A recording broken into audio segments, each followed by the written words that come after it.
Welcome back to Rans learning portal. Rans learning പോർട്ടലിലെ മറ്റൊരു വീഡിയോയിലേക്ക് എല്ലാ കൂട്ടുകാർക്കും സ്വാഗതം. ഇന്നത്തെ വീഡിയോയിൽ നമ്മൾ ചർച്ച ചെയ്യുന്നു വാങ്ക. ആന്റൺ ചെക്കോവ് എന്ന് പറയുന്ന റഷ്യൻ എഴുത്തുകാരൻ എഴുതിയിട്ടുള്ള വാങ്ക എന്ന് പറയുന്ന ആ ഒരു ഷോർട്ട് സ്റ്റോറിയാണ് ഇന്ന് നമ്മൾ എന്ത് ചെയ്യുന്നത്, പെട്ടെന്ന് പറഞ്ഞു പോകാൻ പോകുന്നത് അല്ലെ. പെട്ടെന്നുള്ള വീഡിയോസ് നിങ്ങൾ കണ്ടുകൊണ്ടേയിരിക്കുകയായിരിക്കും എന്ന് വിചാരിക്കുന്നു.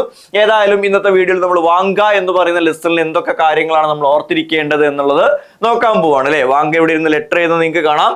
അവിടെ നമുക്ക് എന്തൊക്കെ കാണാം, ഒരു ഇങ്ക് പോട്ട് കാണാം, ഒരു റസ്റ്റ് നിബോർഡ് കൂടിയുള്ള പേനയുണ്ട്, paper crumbled sheet of paper ഉണ്ട്, നമ്മുടെ കോബ്ലറുടെ ലാസ്റ്റ് എന്ന് പറയുന്ന സംഗതി ഇവിടെ കാണാൻ സാധിക്കും. അങ്ങനെ മൊത്തത്തിൽ ആ ഒരു അറ്റ്മോസ്ഫിയർ ഒക്കെ ഉള്ള ആ ഒരു പിക്ചർ, ടെക്സ്റ്റ് ബുക്കിലെ സെയിം പിക്ചർ. മേജർ ഇവന്റ്സ് നോക്കിക്കേ. Vanka, a 9-year-old orphan, faces cruelty from his master and fellow apprentices in Moscow. അപ്പോ വാങ്ക എന്ന് പറയുന്ന ആളാണ് നമ്മുടെ പ്രൊട്ടാഗണിസ്റ്റ്. ഇതിലെ മേജർ ക്യാരക്ടർ എന്ന് പറയുന്നത് വാങ്കയാണ്. Vanka is a 9-year-old orphan. ഒരു 9 വയസ്സ് മാത്രം പ്രായമുള്ള ഒരു അനാഥ ബാലനാണ് ആര്, വാങ്ക എന്ന് പറയുന്നത്. And he faces cruelty from his master, that is Alyakhin, and the fellow apprentices in Moscow. മോസ്കോയിലാണ് നിലവിൽ ആരുള്ളത്, കഥ തുടങ്ങുന്ന സമയത്ത് വാങ്കയുള്ളത്. വാങ്ക ആരുടെ അടുത്താണുള്ളത്, അദ്ദേഹത്തിന്റെ അല്ലെങ്കിൽ വാങ്കയുടെ മാസ്റ്റർ ആയിട്ടുള്ള ആലിയാക്കിൻ എന്ന് പറയുന്ന ആളുടെ അടുത്ത്, ഒരു ഷൂ മേക്കറുടെ അടുത്താണ് വാങ്കയുള്ളത്. ആ ഒരു മാസ്റ്ററുടെ അടുത്തുനിന്നും അവിടെയുള്ള സീനിയർ അപ്രന്റിസുകളുടെ അടുത്തുനിന്നും അതുപോലെ മിസ്ട്രസിന്റെ അടുത്തുനിന്നും ഒക്കെ വാങ്ക ഒരുപാട് ക്രുവൽറ്റീസ് എന്ത് ചെയ്തുകൊണ്ടിരിക്കുകയാണ്, ഫേസ് ചെയ്തുകൊണ്ടിരിക്കുന്ന സമയം അല്ലെ. Apprentice shoemaker Alyakhin, he enjoys physical abuse, insufficient food and sleep deprivation. അപ്പോ അങ്ങനെ ആ ഒരു ഷൂ മേക്കർ ആയിട്ടുള്ള ആലിയാക്കിന്റെ അടുത്ത് ഒരു ട്രെയിനി ആയിട്ട്, ഒരു അപ്രന്റിസ് ആയിട്ട് വന്നു കഴിഞ്ഞപ്പോ വാങ്ക ഫേസ് ചെയ്തത് എന്താ, ഫിസിക്കൽ അബ്യൂസ്, അതായത് ശാരീരികമായിട്ടുള്ള പീഡനങ്ങളും, ഇൻസഫിഷ്യന്റ് ഫുഡ്, കൃത്യമായിട്ടുള്ള ആഹാരം കഴിക്കാൻ കിട്ടാത്ത അവസ്ഥയും, സ്ലീപ്പ് ഡിപ്രിവേഷൻ, കൃത്യമായിട്ടൊന്ന് ഉറങ്ങാൻ പോലും പറ്റാത്തൊരു മിസറബിൾ ലൈഫാണ് ആരനുഭവിച്ചുകൊണ്ടിരിക്കുന്നത്, വാങ്ക അനുഭവിച്ചുകൊണ്ടിരിക്കുന്നത് എന്ന് നമ്മൾ മനസ്സിലാക്കിയതാണ്. ഈ ഒരു ഭാഗം കൃത്യമായിട്ട് പറയുന്ന പാരഗ്രാഫ് നമ്പർ 6 ആണ്. നിർബന്ധമായിട്ടും പാരഗ്രാഫ് നമ്പർ 6 വായിക്കണം കേട്ടോ. അടുത്ത്, desperate for relief, Vanga secretly writes a heartfelt letter to his grandfather, Konstantin Makarich. അപ്പൊ ഇതൊന്നൊക്കെ ആശ്വാസം എന്നുള്ള നിലയിൽ Vanka secretly writes a heartfelt letter to his grandfather named Konstantin Makarich. അപ്പോ തൻ്റെ ഈ അനുഭവം അല്ലെങ്കിൽ താൻ ഇപ്പോൾ അനുഭവിച്ചുകൊണ്ടിരിക്കുന്ന ഈ കഷ്ടപ്പാടുകളെല്ലാം തന്നെ തൻ്റെ ഗ്രാൻഡ് പേയെ അറിയിക്കാൻ വേണ്ടി വളരെ സീക്രട്ട് ആയിട്ട് വാങ്ക എന്ത് ചെയ്യാണ്, ഒരു ലെറ്റർ അയക്കുകയാണ്. ആ ലെറ്റർ അയക്കുന്ന നമ്മുടെ ഗ്രാൻഡ് പേയുടെ പേരെന്താണ്, കോൺസ്റ്റാന്റിൻ മാക്കറിച്ച് എന്നാണെന്നും ഓർത്തു വെക്കുക. അതുപോലെ Vanka's memories include joyful times in his village with his mother and Olga Ignatyevna. Vanka ഈ ലെറ്റർ എഴുതുന്നതിനോടൊപ്പം തന്നെ ആ എഴുതിനോടൊപ്പം എഴുത്തിൽ പറയുന്ന കാര്യങ്ങൾക്ക് പുറമെ കുറേ കാര്യങ്ങൾ അവൻ എന്ത് ചെയ്യുന്നുണ്ട്, ആലോചിക്കുന്നതായിട്ട് നമ്മൾ ആ ലെസണിൽ കണ്ടതാണ്. അങ്ങനെ ആ ഒരു കോൺസ്റ്റാന്റിൻ മാക്കറിച്ചിന്റെയും അതുപോലെ തന്നെ സിവരേവ് എന്ന് പറയുന്ന ആ ഒരു എസ്റ്റേറ്റ് ഓണറുടെ അടുത്ത് ആയിരുന്ന സമയത്തുള്ള മെമ്മറീസ്, ആ ഒരു പഴയ ഓർമ്മകൾ വാങ്ക ആലോചിക്കുന്നുണ്ട്. അങ്ങനെ ആലോചിക്കുന്ന സമയത്ത് അവൻ കൂടുതലായിട്ടും ആലോചിക്കുന്നത് അവന്റെ മദർ ആയിട്ടുള്ള പെലഗയെ കുറിച്ചും അതുപോലെ അവന്റെ ഫേവറേറ്റ് ക്യാരക്ടർ ആയിട്ടുള്ള ഓൾഗ ഇഗ്നേറ്റീവിനെ കുറിച്ചും കൃത്യമായിട്ട് അവൻ ഓർക്കുന്നതായിട്ട് നമുക്ക് കാണാം. പാരഗ്രാഫ് നമ്പർ 11 വായിച്ചു കഴിഞ്ഞാൽ ഓൾഗ ഇഗ്നേറ്റീവിനെ പറ്റി പറയുന്ന കൃത്യമായിട്ടുള്ള സെന്റൻസുകൾ നിങ്ങൾക്ക് കാണാനായിട്ട് സാധിക്കും. 5th പോയിന്റ് ആയിട്ട് പറയുന്നു, his letter recounts mistreatment such as being beaten with a stirrup strap and having a herring rubbed on his face. അപ്പോൾ ആ ഒരു 6th പാരഗ്രാഫ് നമ്പർ 6 ആ ഒരു വാങ്ക പറയുന്ന തന്റെ മിസറബിൾ ലൈഫിന്റെ കൂട്ടത്തിൽ പറയുന്ന ഒരു കാര്യമാണെന്ത്, അലിയാക്കിൻ എന്ന് പറയുന്ന മാസ്റ്റർ ഒരിക്കൽ അവനെ എന്തുകൊണ്ട്, സ്റ്റിറപ്പ് സ്ട്രാപ്പ് കൊണ്ട് നന്നായിട്ട് അടിച്ചിട്ടുണ്ടായിരുന്നു. എന്തിനാ, വാങ്കയോട് അദ്ദേഹത്തിന്റെ കുട്ടിയെ എന്ത് ചെയ്യാൻ പറയുന്നു, തൊട്ടിലാട്ടാൻ പറയുന്നു, അല്ലെങ്കിൽ റോക്കിംഗ് ദ ബേബി എന്നാ പറയുന്നത്. അങ്ങനെ തൊട്ടിലാട്ടി ഉറക്കുന്ന സമയത്ത് ആരാണ് ഉറങ്ങിപ്പോയത്, വാങ്ക അറിയാതെ ഉറങ്ങിപ്പോയതിന്റെ പേരിൽ വാങ്കയെ ഈ സിറപ്പ് സ്ട്രാപ്പ് കൊണ്ട് അടിച്ച കാര്യം ഈ ഒരു 6th പാരഗ്രാഫിൽ അവൻ പറയുന്നുണ്ട്. അതുപോലെ ഹെറിങ് അഥവാ നമ്മുടെ നാടൻ മാസ്റ്ററെ ഭാഷയിൽ പറഞ്ഞു കഴിഞ്ഞാൽ മത്തി എന്ന് പറയുന്ന ഈ ഒരു മത്സ്യം നമ്മുടെ മിസ്ട്രസ് വാങ്കയോട് നന്നാക്കാൻ പറഞ്ഞ സമയത്ത് ആ ഒരു ഉൾഭാഗമാണ്. ഗട്ട് എന്ന് പറയുന്ന വേർഡാണ് ഉപയോഗിച്ചിരിക്കുന്നത് അല്ലെ. Cleaning the inner part of something ആണ്. എന്തെങ്കിലും ഒരു ജീവിയുടെയൊക്കെ ഉൾഭാഗം ക്ലീൻ ചെയ്യുന്നതിനാണ് ഗട്ട് എന്ന് പറയുക. അപ്പൊ നമുക്കറിയാം മത്തിയൊക്കെ നന്നാക്കുന്ന സമയത്ത് തലഭാഗത്ത് നിന്ന് ഇങ്ങോട്ടാണ് എന്ത് ചെയ്യേണ്ടത്, നന്നാക്കേണ്ടത്. പക്ഷെ വാങ്ക എവിടുന്ന് സ്റ്റാർട്ട് ചെയ്തു, ടെയിലിന്റെ അവിടുന്ന് അങ്ങോട്ട് സ്റ്റാർട്ട് ചെയ്തു.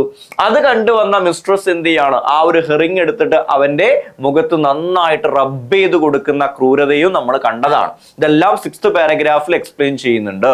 അതുപോലെ സീനിയർ അപ്രന്റിസുകൾ അവനെ ആ ഒരു ടാവേണിലേക്ക് അയക്കുന്നതും വോഡ്ക വാങ്ങിപ്പിക്കുന്നതും അവനെ കൊണ്ട് കുക്കുംബർ മോഷ്ടിപ്പിക്കുന്നതും ഒക്കെ ആ ഒരു ഭാഗത്ത് നിങ്ങൾക്ക് വായിച്ചാൽ മനസ്സിലാക്കാനായിട്ട് സാധിക്കും. 6th point, Wanga observes Moscow, bustling town, shops selling guns and butchers offering various hunted meats. Vanga Moscow എന്ന് പറയുന്ന ടൗണിനെ കുറിച്ച് കൃത്യമായിട്ടൊന്ന് വിശദീകരിക്കുന്നുണ്ട്. ഇറ്റ്സ് എ ബസ്ലിംഗ് ടൗൺ, നല്ല തിക്കും തിരക്കും നിറഞ്ഞൊരു ടൗൺ ആണ് Moscow. And there we can see shop selling guns, ഗണ്ണൊക്കെ വിൽക്കുന്ന കടകൾ ഒരുപാട് കാണാൻ സാധിക്കും. And butchers offering various hunted meats, അല്ലെ, വേട്ടയാടി പിടിച്ചിട്ടുള്ള കുറെ മീറ്റ്, മാംസം നമുക്ക് ഇവിടെ കാണാനായിട്ട് സാധിക്കും. മോസ്കോയിലെ ബുച്ചേഴ്സിന്റെ അടുത്ത്, ആ ഇറച്ചി വിട്ടുകാരുടെ അടുത്ത് കാണാനായിട്ട് സാധിക്കും. വുഡ്കോക്കിന്റെയും മറ്റുമൊക്കെ മാംസം വിൽക്കുന്ന, വെടിയിറച്ചി വിൽക്കുന്ന കടകളും നമുക്ക് അവിടെ കാണാനായിട്ട് സാധിക്കും. 7th point ആയിട്ട് പറയുന്നു, he implores means request. He requests his grandfather to rescue him, offering help and praying for his return. ആ ഒരു ലെറ്ററിൽ വാങ്ക തന്റെ ലെറ്ററിൽ കാര്യമായിട്ട് എന്താ ചെയ്തുകൊണ്ടിരിക്കുന്നത്, വാങ്ക ഗ്രാൻഡ്പയോട് റിക്വസ്റ്റ് ചെയ്യാണ്, ഇംപ്ലോർ ചെയ്യാണ്, എന്നെ ഇവിടെ വന്നിട്ട് എന്ത് ചെയ്യണം, കൊണ്ടുപോകണം, എന്നെ ഇവിടെ നിന്ന് എങ്ങനെയെങ്കിലും രക്ഷിക്കണം, അങ്ങനെ രക്ഷിച്ചു കൊണ്ടുപോയാൽ ഞാൻ താങ്കൾക്ക് വേണ്ടി പ്രാർത്ഥിക്കാം, എന്ത് ജോലി വേണമെങ്കിലും ഞാൻ ചെയ്യാം എന്നൊക്കെയുള്ള വാഗ്ദാനങ്ങൾ ആര് കൊടുക്കുന്നു, വാങ്ക കൊടുക്കുന്നതായിട്ട് നമുക്ക് കാണാനായിട്ട് സാധിക്കും. 8th point, the letter is addressed as to Konstantin Makarich, grandfather in the village, and dropped into a letter box. ഒരു എൻവലപ്പിനകത്ത്, ഒരു കവറിനകത്ത് താൻ എഴുതിയ ലെറ്റർ ഇട്ടതിന് ശേഷം വാങ്ക അതിൽ അഡ്രസ് എഴുതി. എന്താ എഴുതിയത്, to Konstantin Makarich, grandfather in the village എന്ന് മാത്രമാണ് Vanga എഴുതിയിട്ടുണ്ടായിരുന്നത്.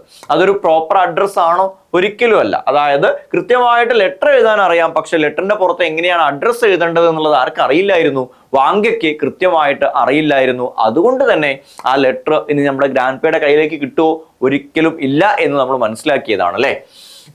Filled with rosy hopes, Wanga dreams of his grandpa reading the letter to cooks while sitting on a stove ledge. അങ്ങനെ letter ഒക്കെ കൃത്യമായിട്ട് post ചെയ്ത് വന്ന് വളരെ സന്തോഷത്തോടു കൂടി തിരിച്ച് വീട്ടിലെത്തിയ വാങ്ക അറിയാതെ ഉറങ്ങിപ്പോകുന്നു. ആ ഉറക്കത്തില് he was filled with rosy hopes, നല്ല ശുഭ പ്രതീക്ഷയോട് കൂടിയിട്ടാണ് വാങ്ക അവിടെ കിടന്നുറങ്ങുന്നത്.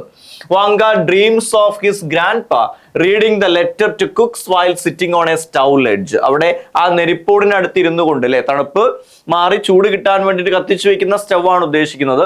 അതിന്റെ അടുത്ത് ഇരുന്നു കൊണ്ട് കുക്സിന്, അവിടെയുള്ള പാചകക്കാർക്ക് ഈ ലെറ്റർ വായിച്ചു കൊടുക്കുന്ന ഗ്രാൻഡ്പയാണ് ആര് സ്വപ്നം കണ്ടിരിക്കുന്നത്, അല്ലെങ്കിൽ സ്വപ്നം കണ്ട് കിടക്കുന്നത്, വാങ്ക സ്വപ്നം കണ്ട് കിടക്കുന്നത് എന്ന് നമ്മൾ കണ്ടു. Then Chekhov's Vanka contrasts the harsh reality of Vanka's current life with nostalgic memories of village festivities. അവന്റെ പഴയകാല ജീവിതത്തിലെ സന്തോഷങ്ങളും റിയൽ ലൈഫിൽ ഇപ്പൊ അവൻ അനുഭവിച്ചുകൊണ്ടിരിക്കുന്ന കഷ്ടപ്പാടും തമ്മിലുള്ള ഒരു കോൺട്രാസ്റ്റ് ആണ് ഏത് സ്റ്റോറി, വാങ്ക എന്ന് പറയുന്ന ഒരു സ്റ്റോറിയിൽ നമ്മൾ കണ്ടിട്ടുള്ളത്. ഓക്കെ, അപ്പോൾ ഇത്രയേ ഉള്ളൂ ഏത് വാങ്ക എന്ന് പറയുന്ന ലെസൺ. വാങ്ക എന്ന് പറയുന്ന ലെസൺ കൃത്യമായിട്ട് വായിക്കുന്ന ആളുകൾ തീർച്ചയായിട്ടും പാരഗ്രാഫ് നമ്പർ 3, പാരഗ്രാഫ് നമ്പർ 6, അതുപോലെ പാരഗ്രാഫ് നമ്പർ 11 നന്നായിട്ടൊന്ന് ഫോക്കസ് ചെയ്ത് പഠിക്കണം. പാരഗ്രാഫ് നമ്പർ 3 ഗ്രാൻഡ്പയെ കുറിച്ച് കൃത്യമായിട്ട് പറയുന്ന ഭാഗമാണ്. Grandpa is a night watchman, he has 2 dogs named Eel and Kashtanka തുടങ്ങിയിട്ടുള്ള കാര്യങ്ങളൊക്കെ പാരഗ്രാഫ് നമ്പർ 3 കിട്ടും. 6th പാരഗ്രാഫ് എന്ന് പറഞ്ഞാൽ മിസറബിൾ ലൈഫ് ഓഫ് വാങ്കയാണ്. മിസറബിൾ ലൈഫ് ഓഫ് വാങ്കയെ കുറിച്ച് പറയുന്ന 6th പാരഗ്രാഫ് ആണ് നമ്മൾ ഈ പറഞ്ഞ മാസ്റ്റർ എന്ത് ചെയ്തു, മിസ്ട്രസ് എന്ത് ചെയ്തു, അതുപോലെ സീനിയർ അപ്രന്റീസുകൾ എന്ത് ചെയ്തു എന്ന് പറയുന്ന ഭാഗം. 11th പാരഗ്രാഫ് എന്ന് പറഞ്ഞാൽ ഓൾഗ ഇഗ്നേറ്റീവ്ന എന്ന് പറയുന്ന വാങ്കയുടെ ഫേവറേറ്റ് ആയിട്ടുള്ള ആളെ പറ്റി പറയുന്ന ഒരു പാരഗ്രാഫും കൂടിയാണ്. അപ്പൊ ഇത്രയും കാര്യങ്ങൾ, ഈ ഒരു 3 പാരഗ്രാഫ് മാത്രം എന്ത് ചെയ്താൽ മതി, നല്ല പോലെ വായിച്ചു പോയാൽ മതി. ബാക്കിയുള്ള പാരഗ്രാഫുകളൊന്നും കൃത്യമായിട്ട് വായിച്ചു പോകേണ്ട ആവശ്യമില്ല എന്ന് ഓർമ്മിപ്പിച്ചുകൊണ്ട് ഈ ഒരു വീഡിയോയും ഞാൻ ഇവിടെ എന്ത് ചെയ്യാണ്, അവസാനിപ്പിക്കുകയാണ്. അപ്പോൾ കൃത്യമായിട്ടുള്ള പഠനം നടക്കുന്നുണ്ടെന്ന് വിശ്വസിച്ചുകൊണ്ട് ഞാൻ അവസാനിപ്പിക്കുന്നു. മറ്റൊരു വീഡിയോയുമായിട്ട് വീണ്ടും കാണാം. അതുവരേക്കും ഗുഡ് ബൈ.